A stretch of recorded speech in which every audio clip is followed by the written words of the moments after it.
Soyez Savoir, we love Today FM. Today FM rocks. Today's hit music on Today FM.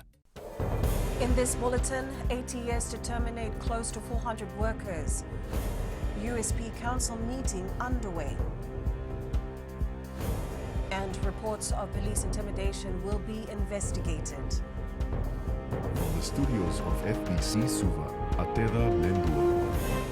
Close to 400 Air Terminal Services employees are expected to be terminated today as COVID-19 takes its toll on the tourism industry.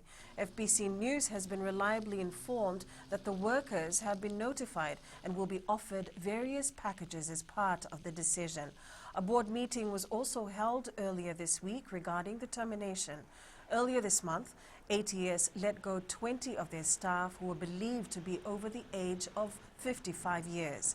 ATS currently employs around 700. The chair, Parvez Akbar, and ATS acting CEO, Hari Mani, have both said that the company will be sending out a media release.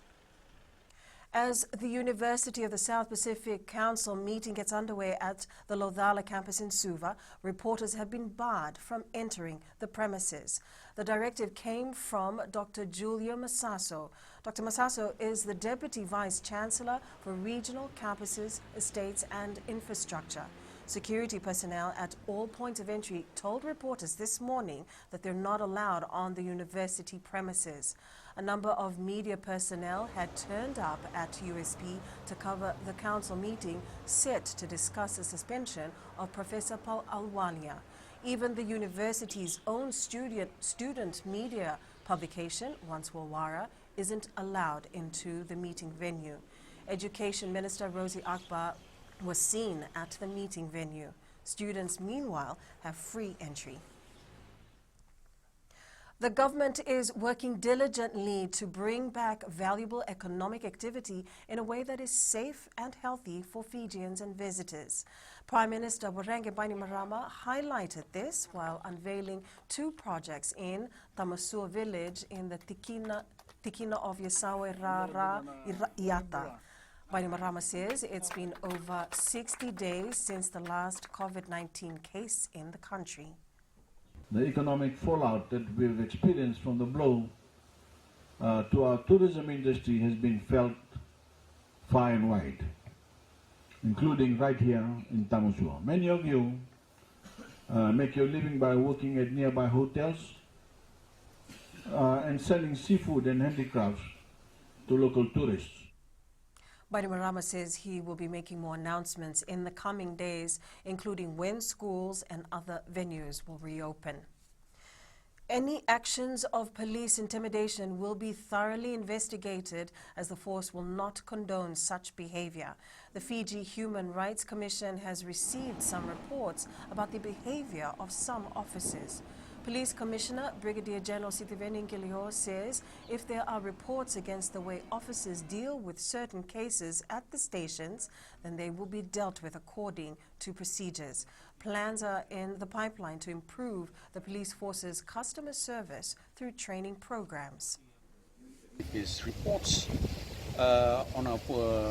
against our actions at the police stations or in dealing with cases. We've advertised that email address, we've advertised the name and the phone number of the Director of Internal Affairs, and my phone number is out there as well. Utilize that and the divisional police commanders and the command center of the divisions. Raise those issues. If nothing's happening there, pick up the phone and call me. The tourism industry says it's impossible to forecast when the industry will begin to rally against the effects of COVID-19. With borders staying closed and flights grounded, Minister Fayaz Koya is mindful that even when travel resumes, passenger confidence will take a while to bounce back. Even when tourists can return with borders opening, the minister doesn't see a mad rush of people wanting to holiday in Fiji. There's so much uncertainty. There's no time frame that government could be able to give right now to say we can open on this particular date.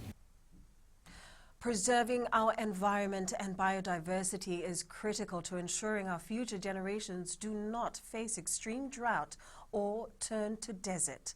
The Minister for Environment says the onus is on all Fijians who interact with the land and sea on a daily basis to ensure there are sustainable management practices. Koroitandulala reports.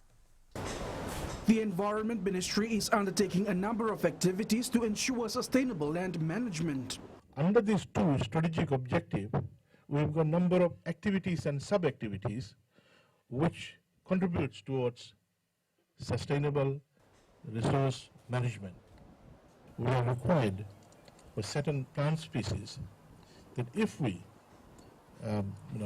cut down a particular tree, for example mangroves, we are required to plant 6. With the theme Food, Feed, Fiber, this year's World Day to Combat Desertification and Drought 2020 is focused on changing public attitudes to the prominent driver of desertification and land degradation. It's important that we educate ourselves, educate the future generations, our children, so that we all cherish, acknowledge, accept, and look after our natural biological diversity. A significant amount of investment is actually planned in that area. A lot of activities also planned in that area. The ministry is encouraging Fijians to be mindful of their activities to ensure they are not jeopardizing the natural ecosystem for future generation. Koroitandulala, FBC News.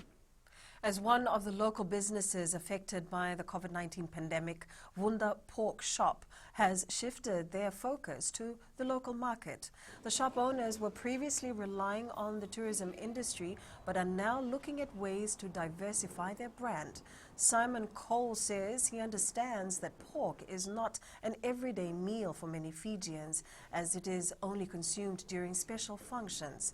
He says they have brought their brand closer to the community by making pork meat a meat of choice.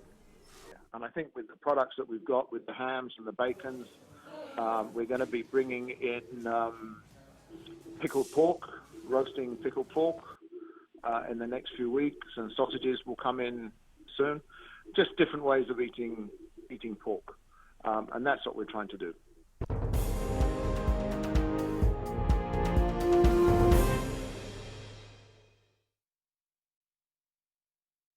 Bula FM, number 2 NSR. Bula FM, number 2 NSR.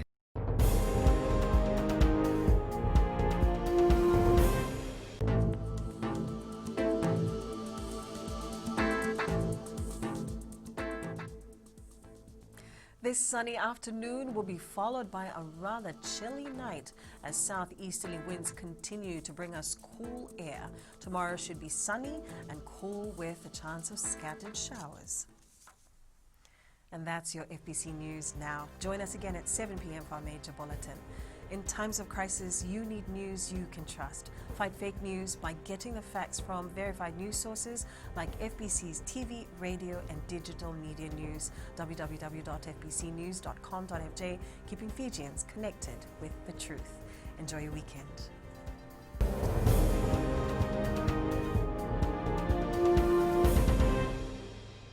Bula FM, number 2 NSR. Bula FM, number 2 NSR.